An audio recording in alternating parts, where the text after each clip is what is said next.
Clearance Day. Did you do that? Really? Boston. Okay. Sri Krishna Chaitanya, Prabhu Nityananda, Sri Advaita, Gadadhar, Srivas, Adi, Gaura Bhaktavrinda. Those three on our left, or Lord Chaitanya and the two on his right, are forms of the personality of Godhead. In the five, the Panchatattva, three are in the Vishnu Tattva category, one is in the Shakti Tattva category, and the other is in the Jiva Tattva category. So we'll go from the right side this time. On the right side, Srivas. We're going to hear some more about Srivas Thakur or Srivas Pandit. He is in the Jiva Tattva category. He's non-different than Narada Muni. Amongst the Jivas, the great devotees, that's one, Narada Muni. And going to his right, or to the next left, Gadadhar Pandit is in the Shakti Tattva category. Although in male form, he's manifesting the mood of the potency, or Shakti, the pleasure potency of the Supreme Personality of Godhead. Hare Krishna. That's Gadadhar Pandit. And then going in the middle, of course, is Chaitanya Mahaprabhu, Lord Nityananda, and over on the far left, or the far right of Lord Chaitanya, is Advaita Acharya. Commonly, Advaita Acharya is easy to detect. He's got a nice white beard. Here he is in a close-up of this. Now, it's something that we heard yesterday. Just a quick repeat. Advaita Acharya, in the category of Vishnu Tattva, is non-different than Mahavishnu, or he's an aspect. He manifests an aspect of Mahavishnu. Each of the Vishnu forms of the Lord have a specific function and a different part of that specific function. And that specific function is the function of creation. Now, the spiritual world is not created, but the material world is created. And Mahavishnu, amongst the three Vishnu forms, is the principal form from whom the other two Vishnu features expand. Mahavishnu expands as Garbhodakshaya Vishnu pictured here. Those universes that are coming from his body, inside each one of those universes is a Garbhodakshaya Vishnu. Mahavishnu expands the universes and then expands within each universe as Garbhodakshaya Vishnu, and then not necessarily chronologically but ontologically expands within each universe as Kshirodakshaya Vishnu. So this Vishnu function, and Advaita Acharya manifests one of the primary features of creation, and that is the feature of providing the ingredients for creation. Now, the ingredients for creation come from material nature, Prakriti, which is another tattva. So, let's do it again. Vishnu tattva, Shakti tattva, Jiva tattva.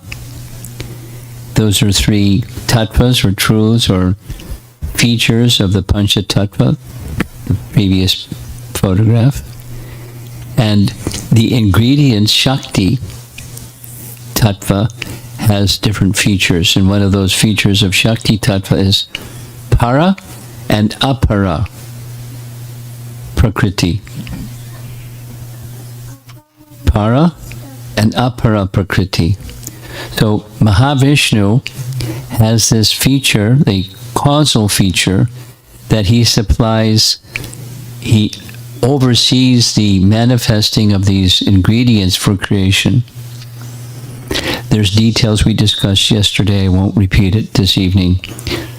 There's these two features, a instrumental cause and a material cause, or efficient cause and material cause. The different English translations are used. Nimitta and Upadan, the Sanskrit terms.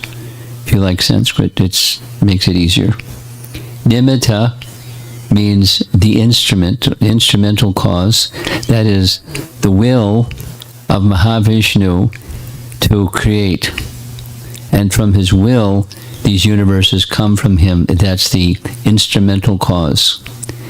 And then the arrangement of the elements of material creation to cling to those universes in their seed form, that's another feature of Mahavishnu. Those material elements can't do anything without some potency behind it, or a person behind it. So that person behind it is Advaita Acharya, or one of the two aspects of Mahavishnu, called the Upadan Karana, the material cause. That's a detail.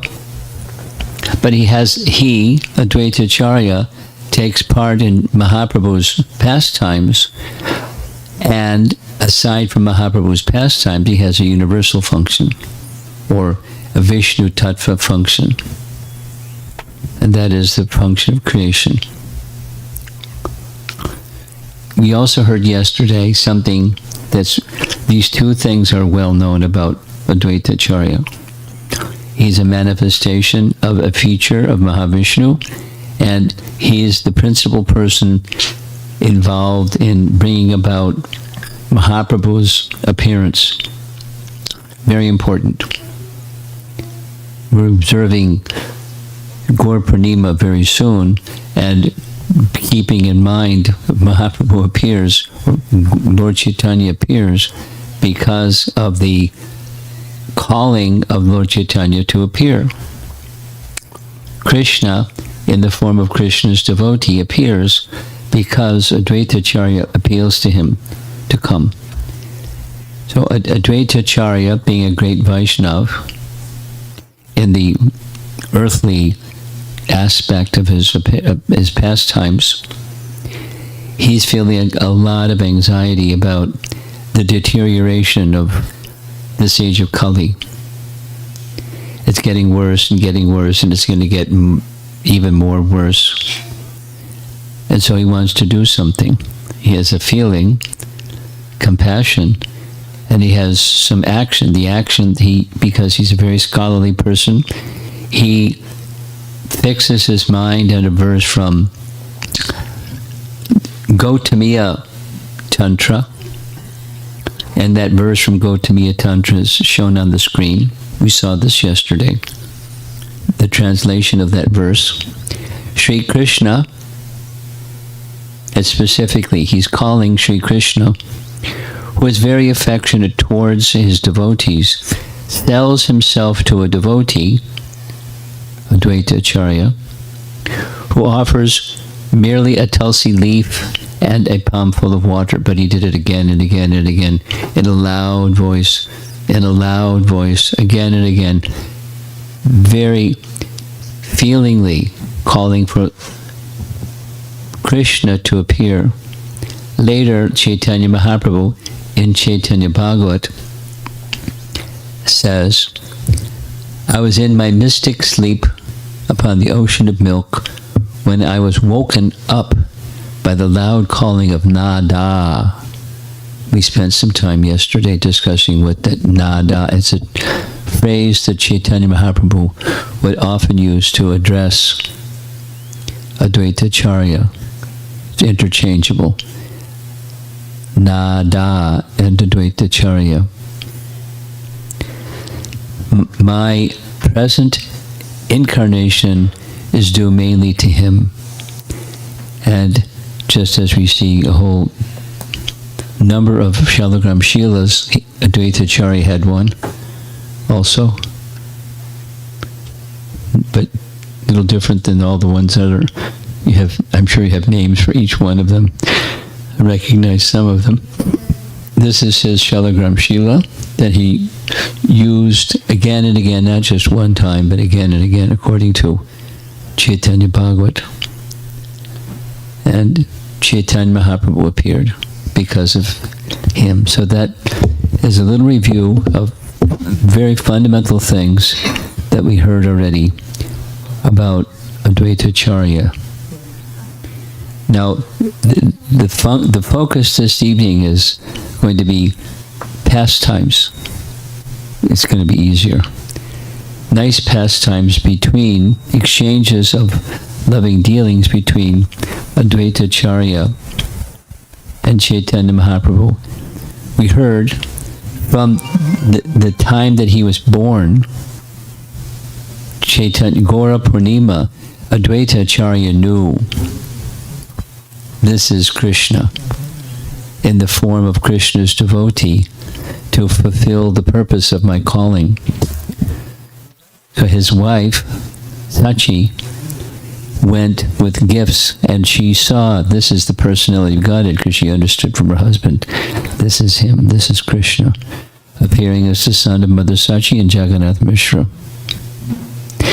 So he had that realization about him. However, in the childhood pastimes, in the childhood and youth pastimes of Chaitanya Mahaprabhu, he concealed his divinity. However, at a certain point in time, he disclosed his divinity purposefully.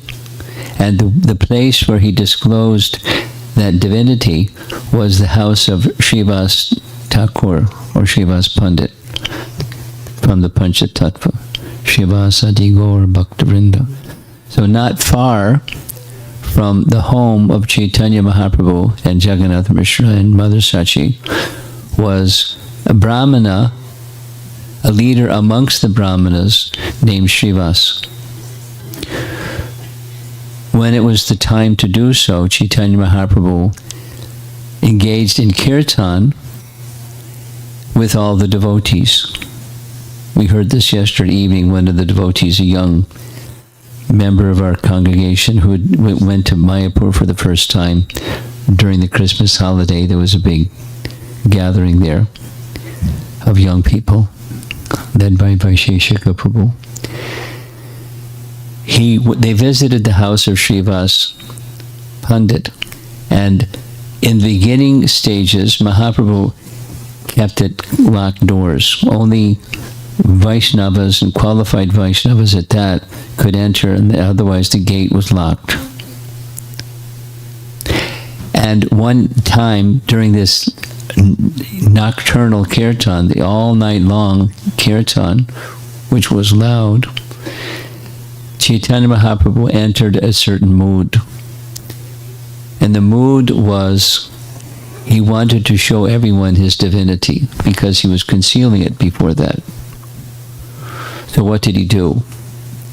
He personally went to the altar and sat on the throne of Vishnu, or the asana of Vishnu, and said, "Worship me." And he was exhibiting his divinity, and so they worshipped him. There's details and details of how that worship went on. And Advaita Acharya was in a distant place. He was in Shantipur, which is a distant place. So he sent Ramai Pandit to bring Advaita Acharya so he could also worship me, because he knew Advaita Acharya's mood. So when Ramai Pandit brought both Advaita Acharya and his wife to the place where Srivas Thakur's home was. He didn't go to his home. Where did he go?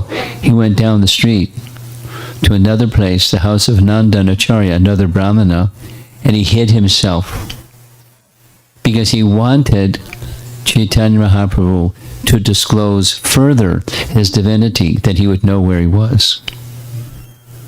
So everyone was searching and searching and searching. We can't find Advaita Acharya. Mahaprabhu said, he's at the house of Nandan Acharya. Go bring him here. And so there's the front gate. If you can see, there's most of the letters are in Bengali, but at the bottom is Srivas Anga, or Srivas house of Srivas. And in the back, this is the gate. It's a big place. See, next to the gate, there are those 4 spires. And then those 4 spires are over on the right side of this photograph. And then there's the house of Srivas. The house of Nandan Acharya. It's a big house. Not like a little place. So he was hiding. Ramai found him and brought him. And Advaita Acharya was very happy. What he wanted, he got. He wanted Mahaprabhu to disclose his divinity. Finally he did. And now double the disclosure of his divinity. He found his hiding place. Another pastime of Advaita Acharya, because he was elder and learned Brahmana. Amongst the Brahmanas, he was most learned and most elderly. Not only had a white beard, but he was very elderly, and everyone looked up to him. So what did he do? Advaita Acharya just showed by his example, those who are to be honored by the Brahmanas is not by birth. Those who are to be honored by Brahmanas are qualified guna and karma, exactly what Krishna says in Bhagavad Gita. And so one of the persons who he especially honored was Haridas Thakur, because he exhibited the quality and character, both of a first-class Vaishnava, who was even greater than the Brahmana. And so he made it his business to purposefully offer alms and food to Haridas Thakur. And Haridas Thakur was shy, saying, no, no, no. And Advaita Acharya not only said yes, yes, yes, but he gave the scriptural reason why the benefit of feeding a Brahmana is multiplied millions of times by feeding a personality like you. You're such an exalted person. And many of you know, on the occasion of an ancestor or one's father, there's a ritual that's commonly done, the Shraddha ceremony. And when the Shraddha ceremony is done, there's offerings to Vishnu on the occasion of that Shraddha ceremony. And the most elevated person is given the first remnants of what's offered to Vishnu, the Vishnu Prasad from the Shraddha ceremony. And he, Advaita Acharya, wanted to honor Haridas Thakur by being the first recipient of that offering. And Haridas Thakur was saying, no, no, no. And Advaita Acharya was saying, yes, yes, yes. Because you're the most elevated personality in our company. So I am getting enormous amount of spiritual benefit, so please say yes. So, embarrassed, but trying to oblige the desire of Advaita Acharya, he accepted. Now, Advaita Acharya was a grahastha. Advaita Acharya had 6 sons. And according to Chaitanya Charitamrita, 3 of those sons were good, and 3 of the other sons were not so good. I mean, they're spirit souls, and they have an exalted father, but the goodness of the 3 was that they accepted Chaitanya Mahaprabhu. among other things. And 3 sons did not. Their names are here. Achyutananda was the eldest of the 6 brothers. We're going to hear a little bit more shortly about the 3rd son, Krishna Mishra and Gopal Mishra. These are nice Brahmana names. They accepted Chaitanya Mahaprabhu as the personality of Godhead, as did their father. But 3 of the brothers didn't.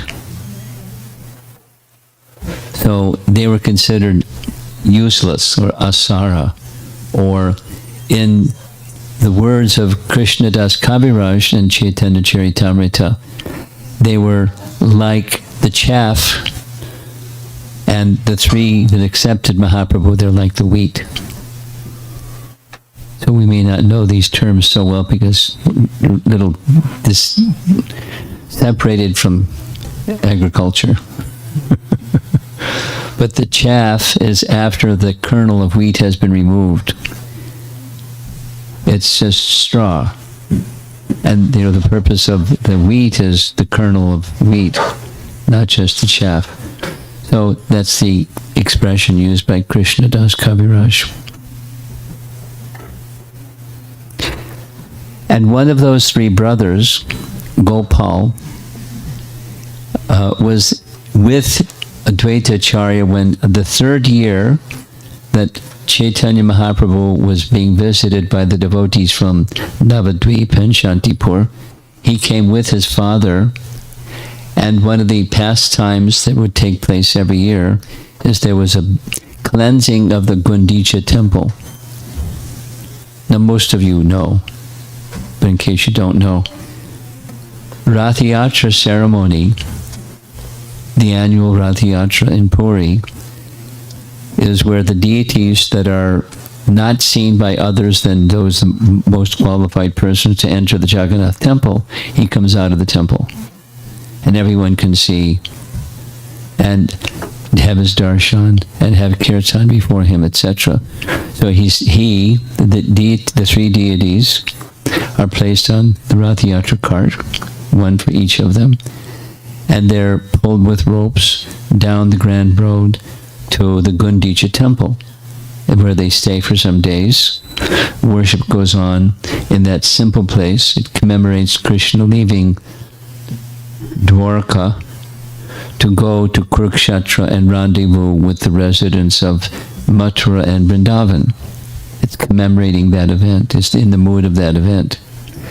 And so where Krishna is now mixing with the residents of Vrindavan, the gopis, and his mother and father, and everybody, all the cowherd boys, everybody's there. Krishna's mixing with them. So the Gundicha temple represents, or is in the mood of, Krishna going to Vrindavan, or Krishna specifically going to Kurukshetra, where he meets with the residents of Vrindavan again.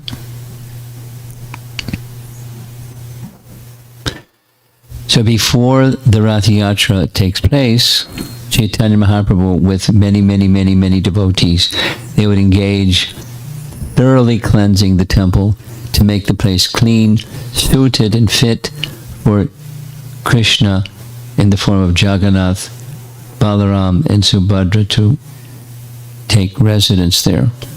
Like making the heart clean before Krishna resides within the heart. He's already there, but so he's palpably present.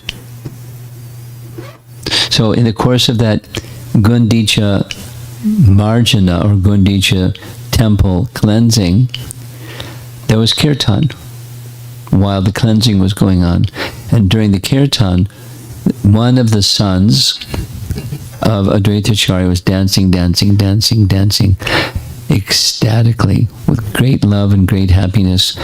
And Advaita Acharya and Chaitanya Mahaprabhu were appreciating how elegant and how ecstatic is Gopal.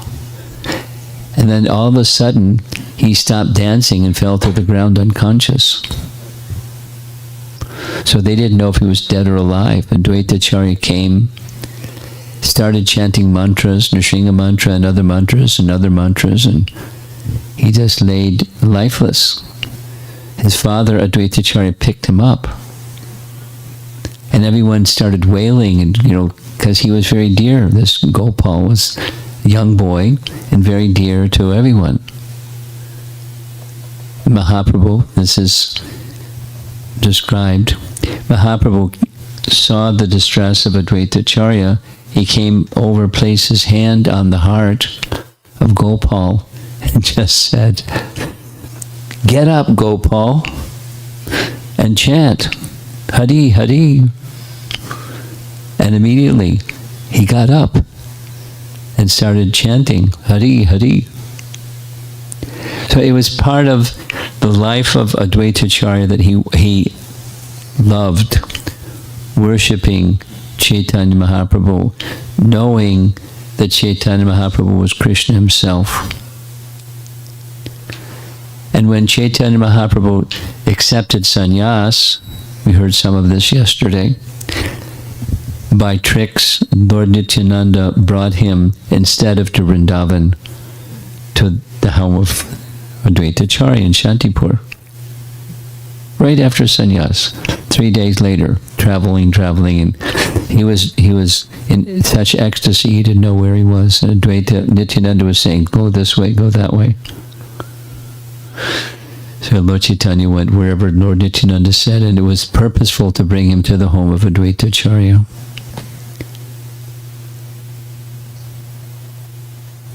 At the request of Mother Sachi, Advaita Acharya arranged for Sachi to come and for the last time personally see her son, and made the request, "Please don't go to Vrindavan, go to Puri." So he went to Puri. And after Chaitanya Mahaprabhu went to Puri, it was only for a few months that he stayed there. And then he made an excuse, because he's omniscient. He made an excuse. I want to find my elder brother, Vishwarup. He took sannyas early. He traveled to South India. He's somewhere in South India. Good luck finding someone in South India. I want to find him. So I want to leave. And there was like, don't go, but they didn't want to say don't go, so finally he left. And when he returned 2 years later, the personal servant of Chaitanya Mahaprabhu was sent to Navadvip, and pointing in a north direction from Puri. Sent as a messenger, Mahaprabhu has returned, Mahaprabhu has returned. So a group of devotees were organized to go, but even before they were organized to go, first was Paramananda Puri. Paramananda Puri was a godbrother of Chaitanya Mahaprabhu's guru, Ishwara Puri, Paramananda Puri. So Paramananda Puri happened at that time to be in Navadvip. Advaita Acharya arranged for his servant Kamalakanta Vishwas to accompany Paramananda Puri to go to Jagannath Puri and be with Chaitanya Mahaprabhu while everyone else was getting organized to go as a group. Because Kamalakanta Vishwas was an intimate personal servant of Advaita Acharya, he knew all kinds of personal matters about Advaita Acharya. And he knew, for example, that Advaita Acharya was Mahavishnu. And he also knew that Advaita Acharya had a 300 rupee debt. Now, I didn't even know if they had rupees at that time, but that's what it says, 300 rupee debt. So when Kamalakanta Vishwas reached Puri, he wrote a little note to the king of Puri, A and B. Advaita Acharya, he's Mahavishnu. And part 2, O king, Prataparudra Maharaj, can you spare 300 rupees to clear Advaita Acharya's debt? Like, with a begging bowl going to the king for 300 rupees. to clear Advaita Acharya's debt. Now it was a little note. Somehow the little note got to the hand of Chaitanya Mahaprabhu, who became very angry and said, according to Chaitanya Charitamrita, two things. The first part of what he wrote is just fine because he is Mahavishnu. But the other part is not okay. How can someone who's Mahavishnu be in debt? He's all opulent. And how can the all opulent Mahavishnu go begging like a beggar to the king for 300 rupees? So this is offense. And he then made this declaration: from the day forward, don't allow Kamalakanta Vishwas to come here. Come here means to the Gambhira, the place where he was staying. Because he was regularly come and do some service. Don't let him come near me. And the message was sent to Kamalakanta Vishwas, who was really unhappy. And Advaita Acharya then, by that time, had reached Jagannath Puri, and he saw his servant in such a distressed condition and scolded him, saying, "You're a greatly fortunate soul to have been punished by the Supreme Lord, the Personality of Godhead, Lord Chaitanya Mahaprabhu." And Kamalakanta Vishwas didn't quite understand. How is punishment a great fortune? So he explained, I have the highest regard for Chaitanya Mahaprabhu, who is the worshipful Supreme Personality Godhead, Krishna himself, in the mood of his own devotee. But because I'm elderly, he treats me with great respect. So I had to do some tricks. I went back to Shantipur and started teaching impersonalism.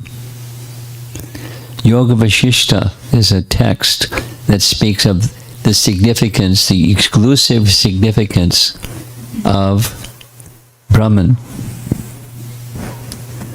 So I had to do that, and as soon as he heard that I was teaching impersonalism, he came to thrash me and scold me. Finally, I got his mercy, and you didn't have to do anything; you just got his mercy. It's just some picture of the relationship between Chaitanya Mahaprabhu and Advaita Acharya, and he was eager to have Advaita, to have Chaitanya Mahaprabhu take the superior position, because Mahaprabhu didn't like to do that. Sometimes he would do that, but he didn't like to do that.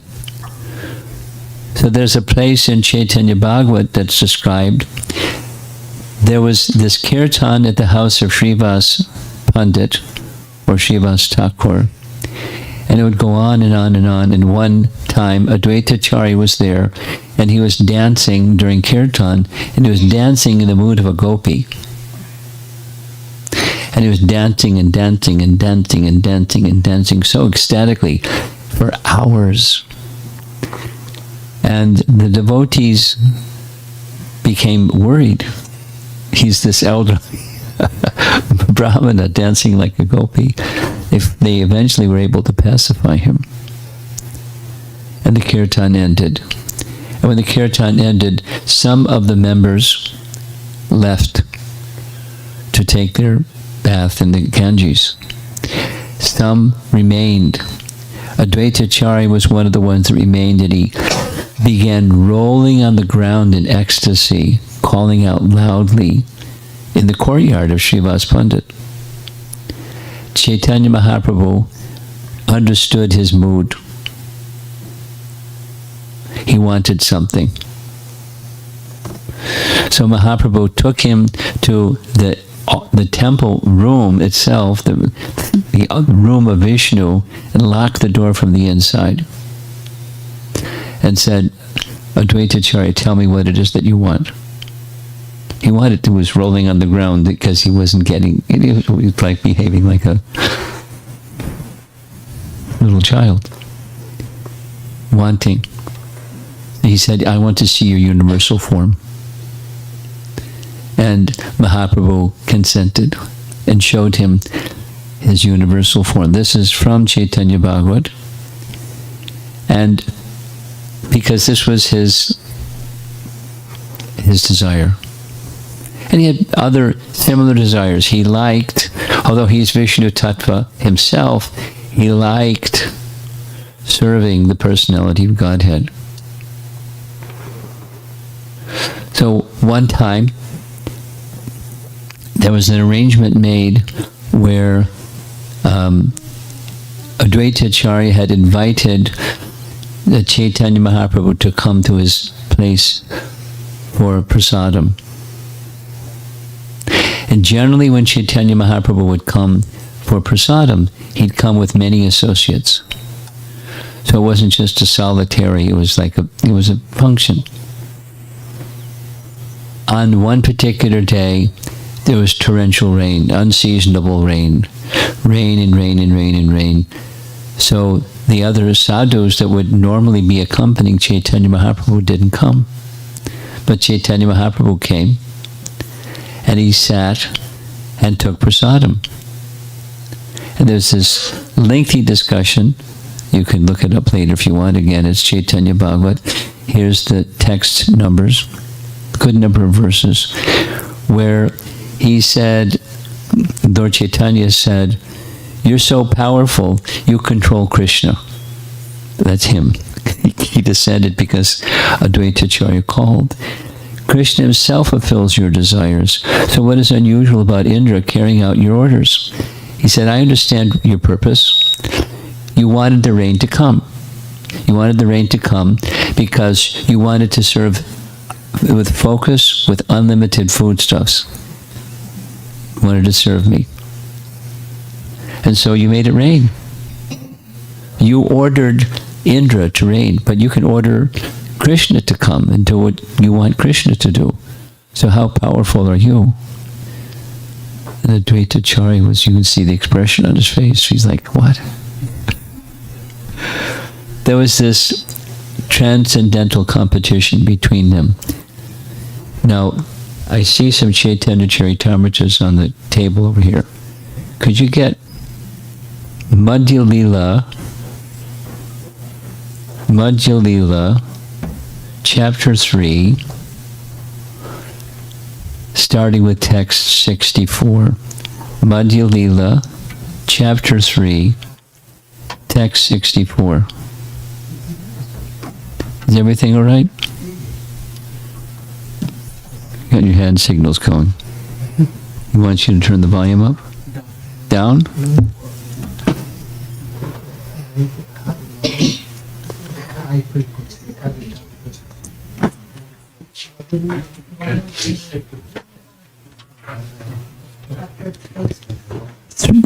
Madhya Lila chapter 3 verse 64. Madhya Lila chapter 3 verse 64. It is a description of what you see in this painting. And you see the number of verses goes from 64 to 102. That's a lot of verses. And I was thinking to read it because it's so sweet. We got to find it so I can read it. So I hope you can be patient just to hear some reading.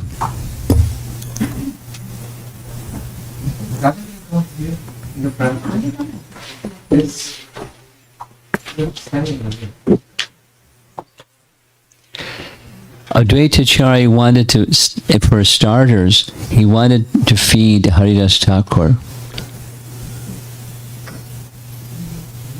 first. But Haridas Thakur was too humble. So Haridas Thakur said, I'm the most sinful and lowest among men. Later I shall eat one palmful of prasad while waiting outside. So he didn't say no, but he didn't say yes. He'll just wait outside until take a palmful. So that left Chaitanya Mahaprabhu and Lord Nityananda as his guests. Advaita Acharya took Lord Nityananda Prabhu and Lord Chaitanya Mahaprabhu within the room, and the two lords saw the arrangement of the prasad. Chaitanya Mahaprabhu especially was very pleased. So very different personalities. Chaitanya Mahaprabhu approved of all the methods employed in cooking and offering food to Krishna. Indeed, he was so pleased that he said, "Frankly, I will personally take the lotus feet of anyone who can offer Krishna such nice food and place those lotus feet on my head." Birth after birth. When Chaitanya Mahaprabhu entered the room, he saw 3 divisions of food, and he knew that these were meant for Krishna. He did not understand the intentions of Advaita Acharya. So he asked, "Let us sit down in these 3 places, and we shall take prasadam," meaning you take with us Advaita Acharya. And Advaita Acharya said, "I'll just distribute the prasadam.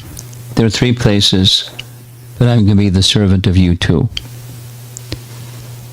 Chaitanya Mahaprabhu thought that all 3 servings were meant for distribution. Therefore, he asked for another 2 banana leaves, saying, "Let us have a very little quantity of vegetable and rice." Like he wanted to take what was placed, a big mound of what was being offered to Krishna, and just take something off that he would accept for himself.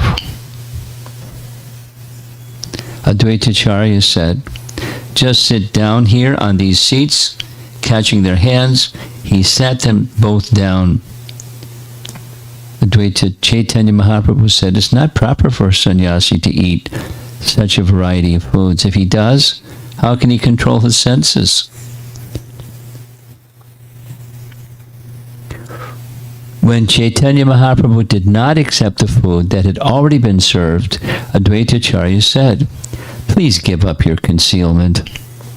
I know who you are, and I know the confidential meaning of your accepting the sannyas order." So Advaita Acharya then requested a Chaitanya Mahaprabhu to eat and give up juggling words. So there's some tension, but it's loving. The Lord replied, "I certainly cannot eat so much food." Advaita Acharya goes touche. You're Lord Jagannath, and 54 times a day you eat. So don't talk like this. Chaitanya Mahaprabhu said, "I will not be able to eat so much food, and it is not the duty of a sannyasi to leave remnants. Therefore, take something off, place it on what he would accept, and the rest is for distribution."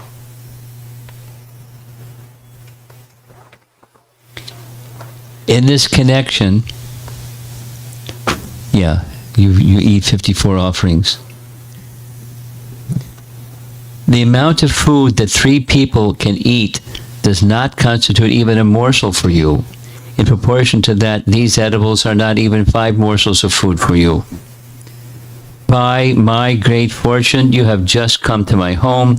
Please do not juggle words. Just begun eating and do not talk. He who likes to see the universal form, who likes to, have him take the superior position, is now doing the opposite. He's instructing him. Advaita Acharya supplied water for the 2 lords so that they could wash their hands. The 2 lords then sat down and smiling began to eat the prasadam. Then the other personality, Nityananda Prabhu. "I have undergone fasting for 3 days continuously. Today, I had hoped to break my fast." Although Chaitanya Mahaprabhu was thinking that the quantity of food was enormous, Nityananda Prabhu, on the contrary, thought that it was not even a morsel. He had been fasting for 3 days and had greatly hoped to break fast on that day. Indeed, he said, although I am invited to eat by Advaita Acharya today, also is a fast day. Such a small quantity of food will not fill even half my belly. Advaita Acharya replied, Sir, you are a mendicant traveling on pilgrimage. Sometimes you eat fruits and roots, and sometimes you simply go on fasting. I'm a poor Brahmin, and you have come to my home. Please be satisfied with whatever little food you have received, and give up your greedy mentality. Lord Nityananda replied, whatever I may be, you have invited me, therefore you must supply as much as I want to eat. Advaita Acharya, after hearing this statement of Nityananda Prabhu, took the opportunity presented by the joking words and spoke to him as follows. Advaita Acharya said, you are a reject Paramahansa, and you have accepted the renounced order of life just to fill up your belly. I can understand that your business is to give trouble to Brahmanas. Advaita Acharya accused Nityananda, saying, you can eat 10 to 20 manas of rice. I'm a poor Brahmana. How shall I get so much rice? Whatever you have, though it be a palmful of rice, please eat it and get up. Don't show your madness and strew the remnants of food here and there. In this way, Nityananda Prabhu and Lord Chaitanya ate and talked with Advaita Acharya, joking. After eating half of each vegetable preparation given to him, Chaitanya Mahaprabhu abandoned it and went on to the next. As soon as half the vegetable in the pot was finished, Advaita Acharya filled it up again. In this way, the Lord finished half of a preparation. Advaita Acharya again and again filled it up. After filling a pot with vegetables, Advaita Acharya requested them to eat more. And Chaitanya Mahaprabhu said, how much more can I go on eating? Advaita Acharya said, please do not give up whatever I have given you. Now, whatever I am giving, you may eat half and leave half. In this way, by submitting various humble requests, Advaita Acharya made Chaitanya Mahaprabhu and Lord Nityananda eat. Thus, Chaitanya Mahaprabhu fulfilled the desires of Advaita Acharya.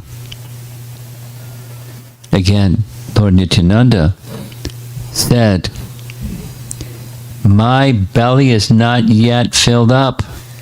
Please take away your food.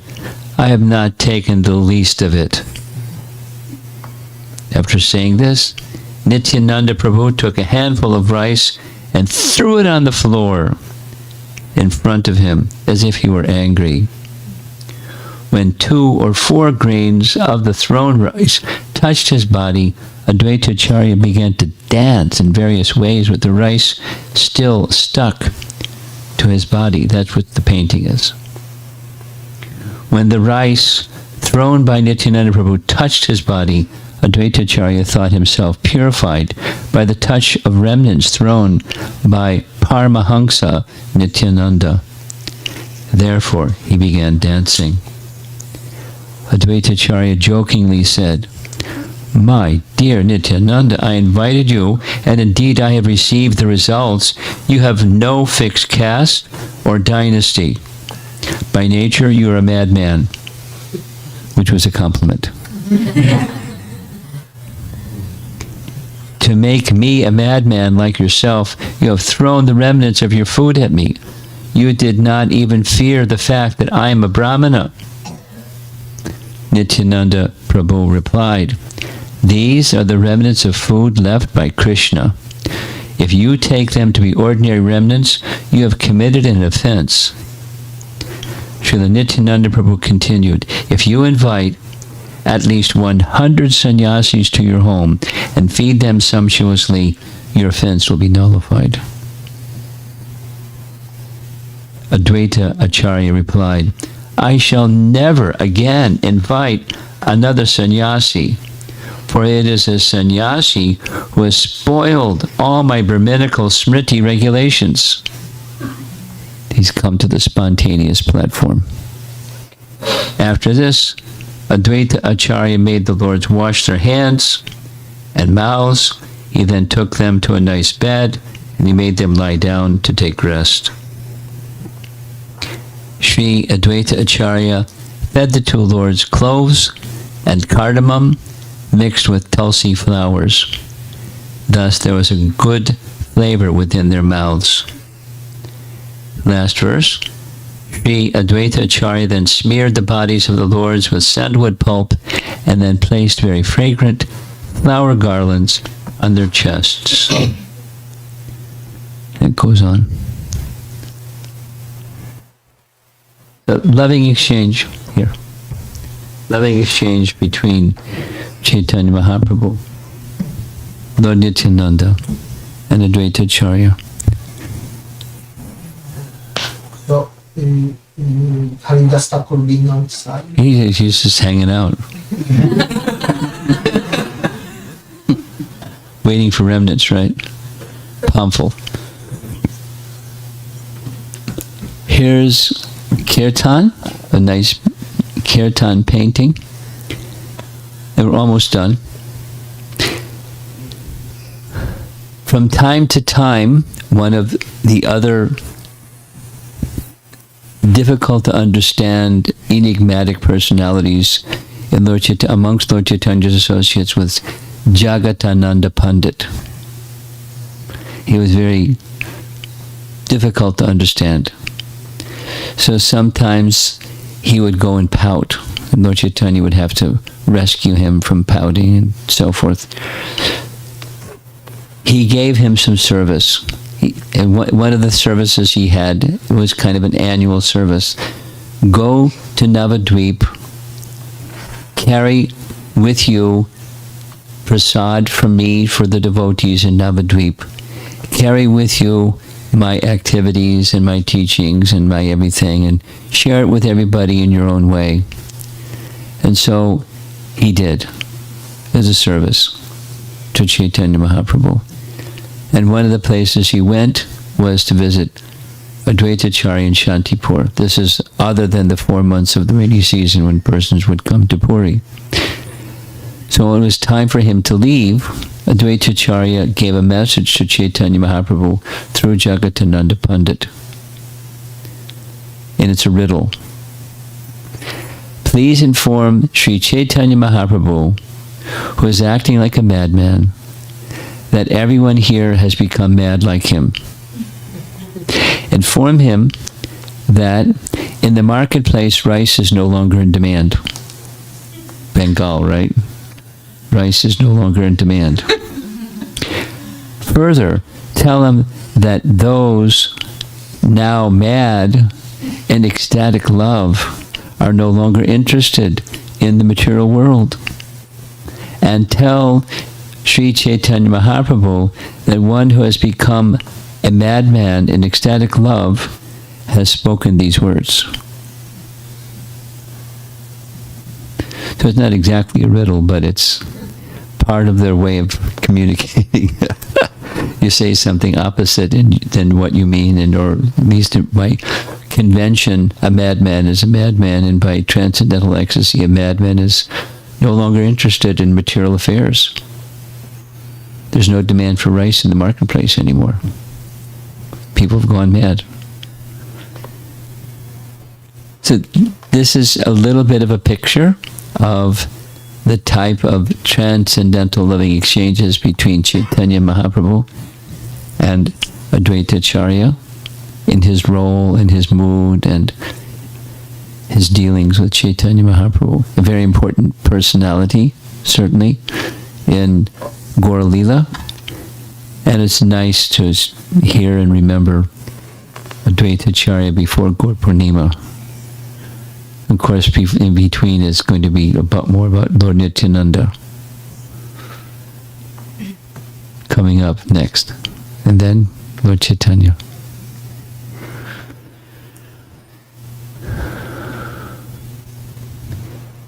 Any discussion or questions?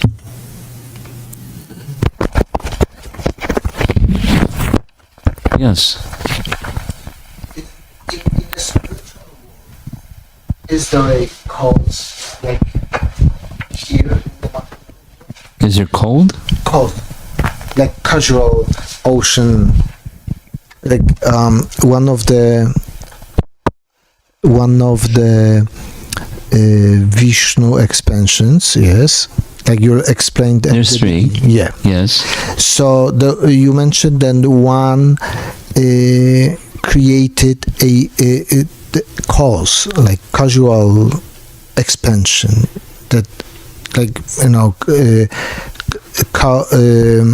action, reaction, cause and effect. Can you get the Bhagavatam, excuse me, Chaitanya Charitamrita, Adi Leela, chapter 6.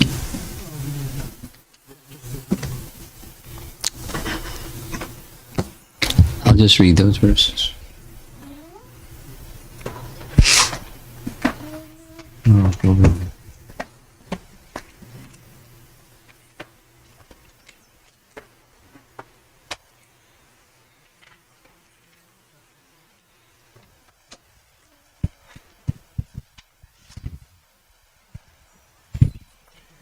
Adi Leela, chapter 6.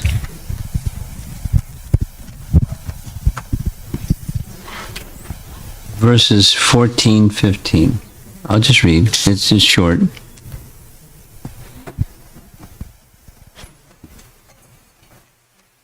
Just as the external energy consists of two parts, dash, the efficient cause and the material cause. Maya being the efficient cause and Pradhan being the material cause. So similarly, Lord Vishnu, the Supreme Personality of Godhead, assumes two forms to create the material world with the efficient and material causes. So behind anything, there's a person. Behind anything that exists, there's a person. Say it negatively. Without a person, there isn't anything. To have anything, behind that anything, and the diversities of things, there's a person. So material energy, it's the comparison is, we discussed this yesterday, the comparison is pots and the clay that makes the pots. There's no difference between the clay and the pot, because you don't have a pot without clay. So the clay is the ingredient portion. That's the upadan. So there's the clay and there's the pot. They're both on the material side, but one is the ingredient cause and the other is the efficient cause. The efficient cause, or nimitta, that's the potter who turns the wheel and moves his hand and shapes the pot. So in the causation of existence, which is a function of Vishnu, there's the material and there's the efficient cause. There's the upadan and the nimitta cause. Mahavishnu represents or plays the part of the upadan maya, or the causation, the Vishnu factor that brings about creation. So I mentioned it earlier. Here we go again. Shh. Mahavishnu wills. That's the efficient cause. And his willing is from his body, from the pores of his transcendental body, seeds, universal seeds, golden, effulgent seeds come from his body. And those seeds enter into the differentiated material ingredients or the Mahatattva. But they don't do anything except there's an additional part where the clinging of those elements congeal or cling to those seeds, and then the universes start to form. So that factor that generates the universal seeds, that's the efficient cause or nimitta cause, and then which brings the ingredients to congeal around those seeds, that's the material cause, upadanmaya. Mahavishnu is the personality who oversees that. That's his function. From this side of Mahavishnu. Now, does that answer your question or not? Yes and no? No, partially. Because in this material world we find that there is a cause for everything. Yeah. Yeah. But then in terms of what is the cause for me becoming a devotee, or what is the cause of a spiritual master giving bhakti to the disciple? Is this... That's another question. I don't know how that relates to Advaita Acharya, but it's your question, so that's okay. It's a service, and so that there's a person behind the service that's being rendered. There we go. There's a person behind the service that's being rendered. Just like there's a Vishnu form that's behind universes being generated.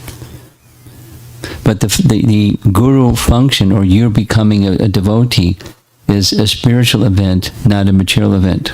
So there's a distinction, that fundamental distinction. But what's behind it is the living entity receiving some mercy. And mercy is available for everyone. Therefore, there has to be from the side of the disciple or the receiver of mercy an eagerness to receive mercy.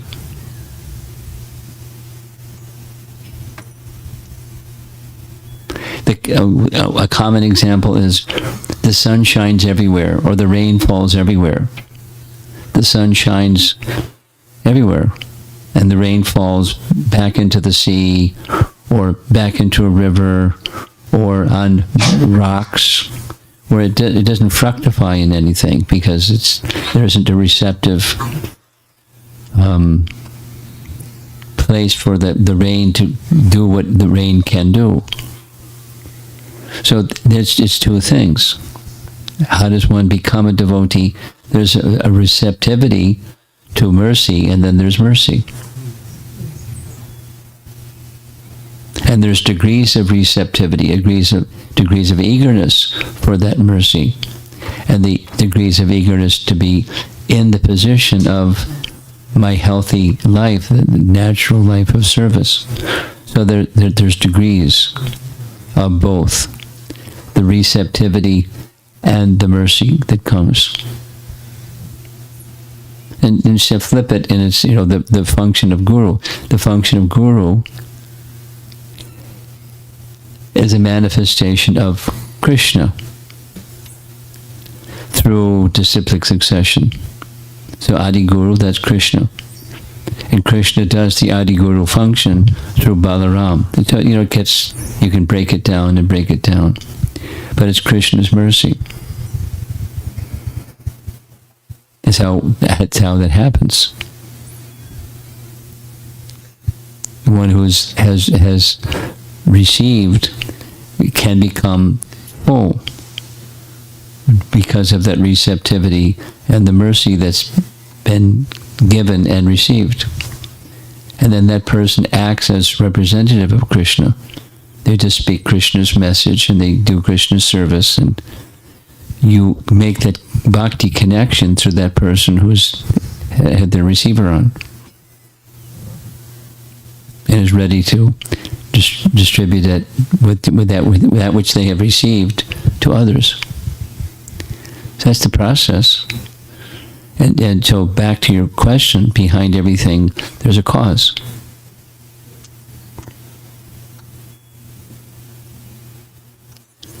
And the cause is Krishna's mercy and the willingness to receive it. Because there can be an unwillingness to receive it.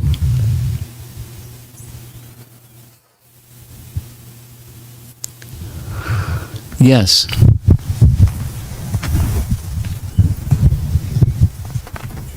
Okay, sure. Hare Krishna, Guru Maharaj, Dandavat Pranam. So these particular pastimes, they were really wonderful, where Advaita Acharya, he was able to, he actually had very intimate, like the revelation of Lord Chaitanya Mahaprabhu's universal form. Yeah. Then his dealings with Lord Chaitanya and Lord Nityanand Prabhu. Is there a reason why, or rather, why do you think these were done in very in closed doors, right? Like when Some were not. Not everyone could understand, and he understood that not everyone could understand, and so he didn't do for everyone's benefit because they wouldn't understand. Chaitanya Mahaprabhu is the Chana avatar. So in some cases he disclosed his divinity, but in most cases he didn't. He was in the mood of the devotee, not the mood of the Lord. The devotee of the Lord. That was his mood. But to some who were qualified, he exhibited. So Guru Maharaj, is it possible, like, for neophyte devotees, like us, we should probably gradually from Bhagavad Gita to Srimad Bhagavatam, that's why probably then only we should go to Chaitanya Charitamrita, essentially so that we don't misunderstand. These pastimes, they're very beautiful. Yeah. Right? That's what we would Well, let's do this. Srila Prabhupada, the world Acharya, wanted people to know who was Chaitanya Mahaprabhu. His predecessor, Acharya, Bhaktisiddhanta, wanted the world to know who was Chaitanya Mahaprabhu. His father, Bhaktivinoda Thakur, wanted the world to know who was Chaitanya Mahaprabhu. Now there's degrees of understanding who he is. Let's go Bhaktivinoda Thakur. Out of his own pocket, he wrote and then distributed, sent around to universities, at least educated people in the world should know who is Chaitanya Mahaprabhu. So the Life and Precepts, the Life, two-part book, the Life, which is a summary of Gaura Lila, and the Precepts, the Dasamula Tattva, the 10 essential teachings of Chaitanya Mahaprabhu. That was his book that he sent around the world. In Bhaktisiddhanta, following in the mood of his father and the mood of propagating, he sent disciples to England, but they went with him, Sri Krishna Chaitanya, a big thick book, 2 volumes, big thick book. Who is Lord Chaitanya and what are his teachings? When Prabhupada came to America, under the order of his spiritual master, Bhagavatam, which is the teachings of Lord Chaitanya, which is not different than the Srimad Bhagavatam. And the beginning part was an introduction to the life of Lord Chaitanya. Simple. Not big, but simple.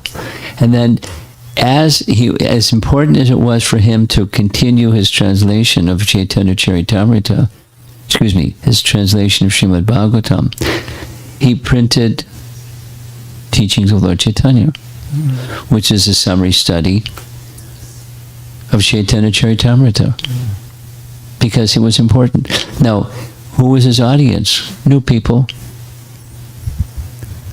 Very new people. And he wanted us to read his books.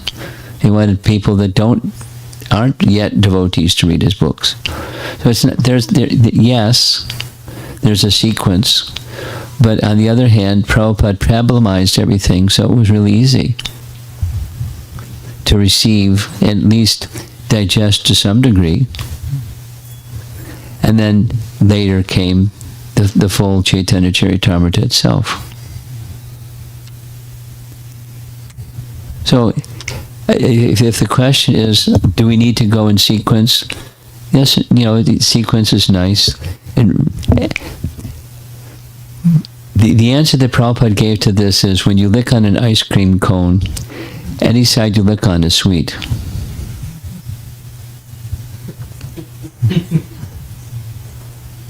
A pretty simple answer. Thank you, Guru Maharaj. And he had a way of making complex things simple.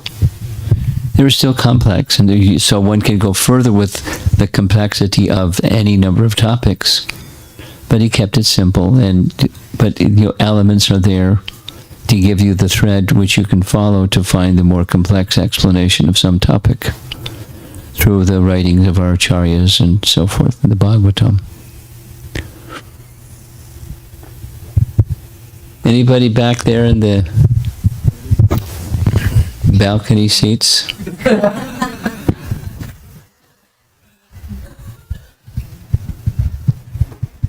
Nobody's putting their hand up. Okay. Yes, Radha?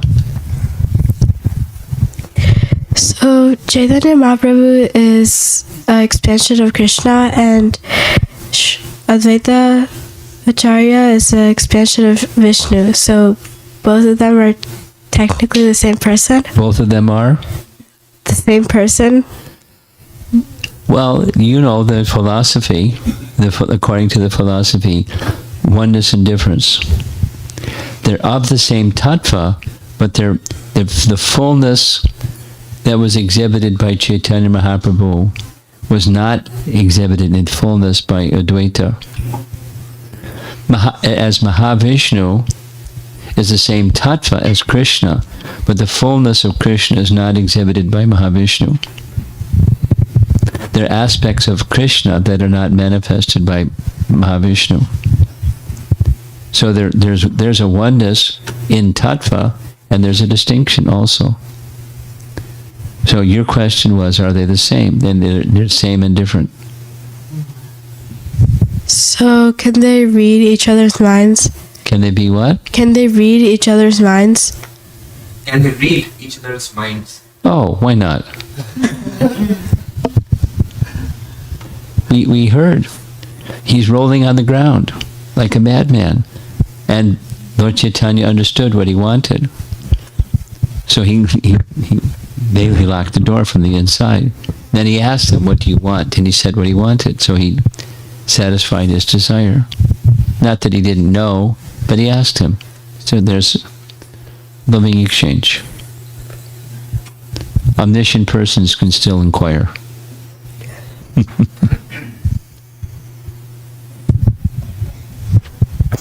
Yes. You mentioned about Advaita Acharya's 6 sons, so 3 were devoted, 3 were not. So it is just a doubt that how did that happen? How did that happen? Yeah. The Lord's arrangement. It's wheat and there's chaff. Why not only wheat?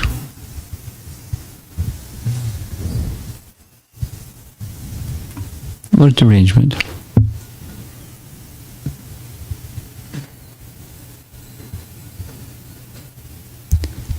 And they had a father that was distributor of mercy, but they weren't receptive to that mercy.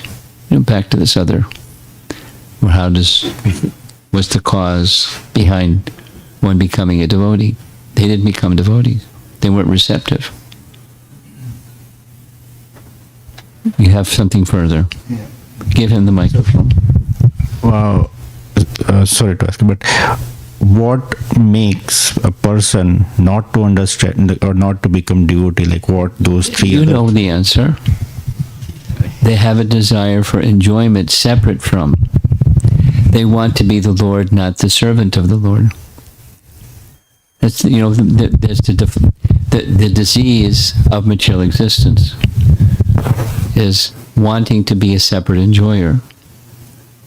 I can't accept the one who is the enjoyer to be served and for me to be the instrument of their enjoyment if I want to be at the center.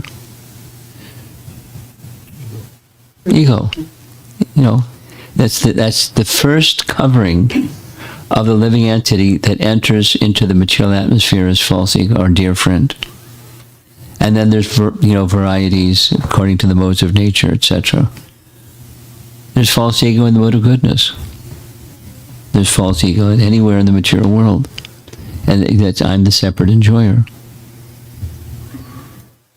That's why it doesn't go in.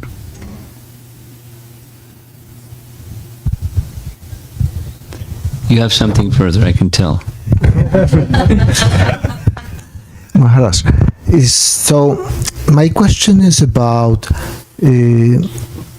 acting for Krishna's pleasure. Okay, good. So I may have desire to please Krishna, but other time I do something which I like doing, and then I realize I don't have the desire doing it. For, let's say, playing guitar, or I compose something.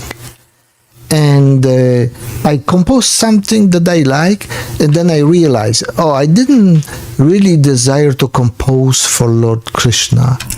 So then is it okay later on to say, okay, I will offer it to Krishna, even though I had no desire? Yeah, there's Sanskrit terms. I don't need to bore you with the Sanskrit terms. There's Sanskrit terms for what you just described. Mm-hmm.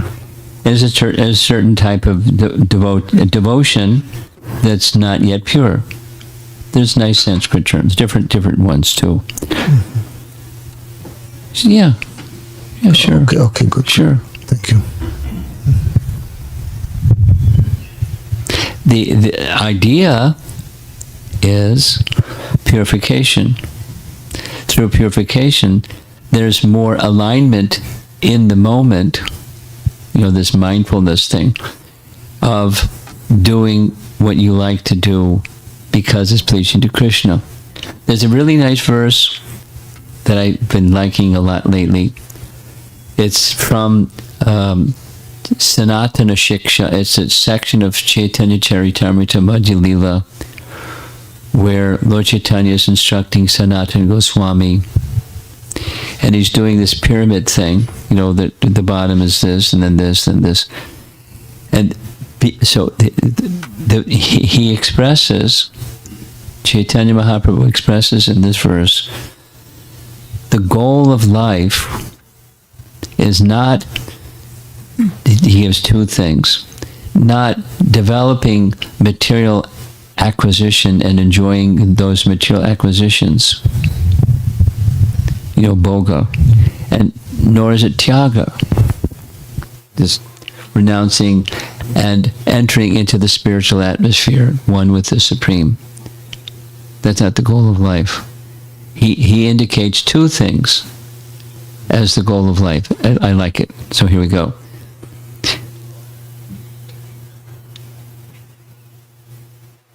Prema Sukha Bhoga. Now, everybody in the Hare Krishna movement knows what prasadam is. And that which is before it's offered is bhoga. And those are people that eat prasadam and people that eat bhoga. So at least, our upbringing, my upbringing, is there's these two things. So when you say bhoga, it's separate from Krishna's enjoyment. But Lord Chaitanya says the purpose of life, the purpose of yoga and the purpose of life is prema sukha bhoga. Sukha, happiness. Prema sukha bhoga. Enjoy happiness.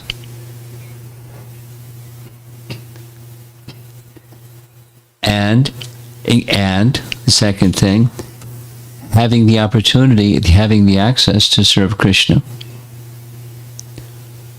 No, why this sounds like it's one thing, not why two things.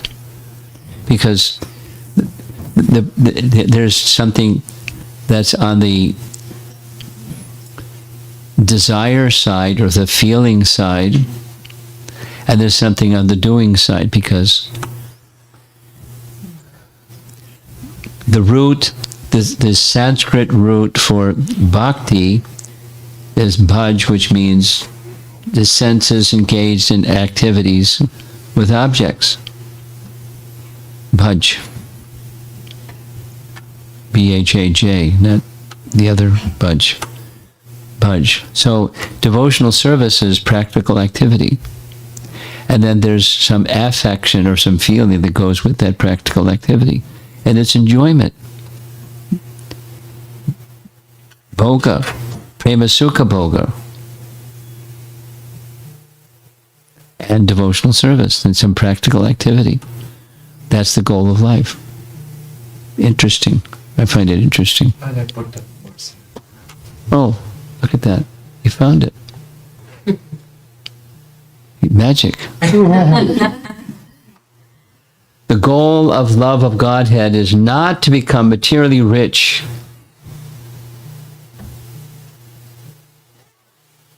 or free from material bondage. The real goal is to be situated in devotional service to the Lord and to enjoy transcendental bliss. Transcendental. Enjoy it. But, not separate from, because that's, otherwise it's not transcendental.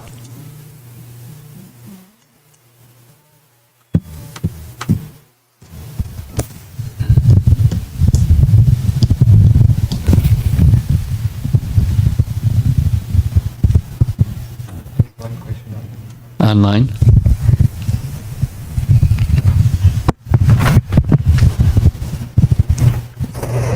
This question is similar to what Indrajit Prabhu asked, slightly different. Amara Mataji is saying, Hare Krishna Maharaj, what was the significance of a great personality like Advaita Prabhu, who is Mahavishnu himself, having 3 children, not Krishna conscious? What do we learn from this? People make choices. Some people are saying yes and some people are saying no. That's what we can learn from this. You have an opportunity, doesn't mean you're going to say yes.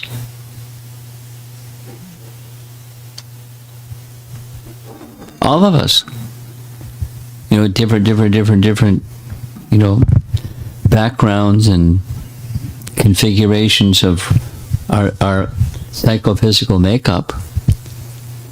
And we're still making choices. And some people are going to say yes, and some people are going to say no, and some people are going to say yes, and then later say no, and then say no, and then later say yes. We're making choices. And so the bhakti is not bestowed simply. It's a two-way street. That's the lesson. Okay, we'll end. Thank you all very much. Advaita Acharya's appearance day, Ki.